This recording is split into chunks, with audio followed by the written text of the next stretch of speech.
Christ. What did Christ really come to do? Did he come to show us the way of life, or did he come to be the life? See, because now there is the difference between being like Christ and doing things like Christ. You know, see, we cannot do things that Christ did without Christ. Because if we just do things the way that Christ did them, that will become work. But if we do things because of who Christ is in us, it becomes a lifestyle. And I think that no matter what we try to do, we can never do things for Christ without Christ. Because that is why even in the Bible, Jesus says that I came to be the life, to be the abundant life. See, even the Bible in John 16, verse 33, he says that I came to be the life. I came to give you peace. You will have tribulation in this world, but have courage. I will be your peace. I will give you peace. See, now there is a sense of if I do all these things, if I can volunteer at church, if I attend church on all the Bible studies, therefore I will be counted as a Christian. But the problem now is that many people are leaving the church, not because we're not doing the things like Christ, but because they don't see Christ in us. We don't have compassion, we don't have love, we don't have patience, we don't have empathy, we don't have sympathy. See, the great things is not to show people that you have read all the things that Jesus did. The great things is to be like Christ, is to find people where they are, sit with them, talk to them. See, what Jesus did in the Bible is the poor, the hungry, the sick, he found them where they were. He didn't try to get them where he was. He went down, he humbled himself, because that's what true love does. True love humbles you to find people where they are, to have empathy, to have sympathy, to try to talk to someone and listen to where they are without judgment. And now many people, especially young people, are leaving the church. They're not leaving the church because the sermons are not good. They're not leaving the church because the programs are not good or the music is not great.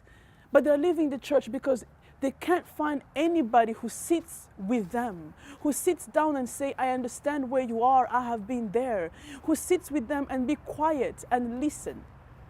See, when the woman who was found sleeping with the person that we still don't know in the Bible, when they brought her to Jesus, Jesus was writing something in the ground. He was quiet. He wasn't quick to speak. He wasn't quick to fix her. He was in silence. He was being present with her. And now many people are tired because they have so many people around them, but no one can hear them. We have many people with depression in the church, but they can't talk to anyone. We have a high number of divorce in the church, but no one can talk about anything to anyone in the church, because the church has become so much about us. It has become about the work that we do and not the lifestyle. That is why even the Bible says that we must become like Christ. Christ-like and doing things like Christ are two different things. You can do things like Christ and not have Christ in your heart. But being Christ-like, it means that you love Christ. It means that you look upon Christ. It means that you surrender yourself and trust Christ. It means that you don't stop. You don't stop learning and loving Him and learning and loving Him and learning that this life is a journey, that we become more like Christ, not overnight, not because we have faith, but because we trust on a relationship. The more you invest in a relationship, the more it grows. And the more you know Christ by spending time with Christ. But now we don't read the Bible to see who Christ was. Now we read the Bible to see what Jesus did. See, because love is not selfish. Love is kind. Love is patient. Love is seeing your neighbor who's hungry and you feed them. How many of us have done that lately? How many people did you get out of your way to say, you know, I'm going to truly pray for you? Now, when we say, I want to pray for you, it has become just a saying because we're so busy. I mean, so busy, right?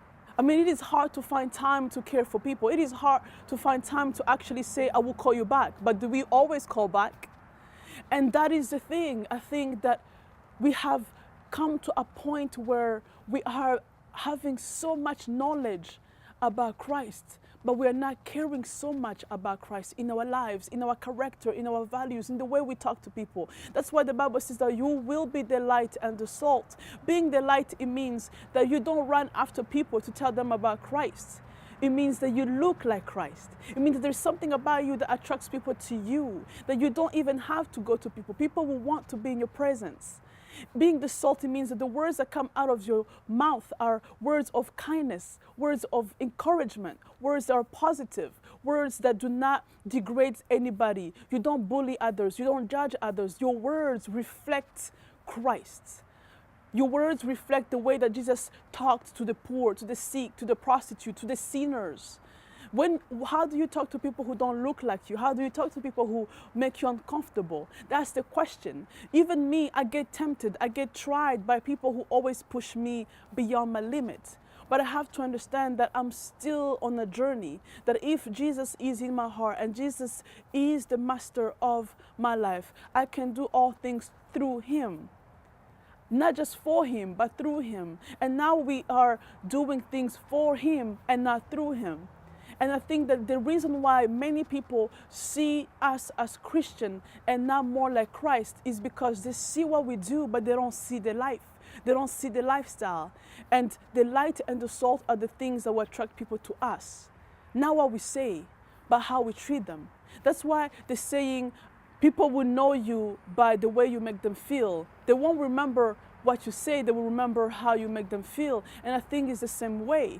People won't remember what you say about Christ. They will remember what they see in you about Christ.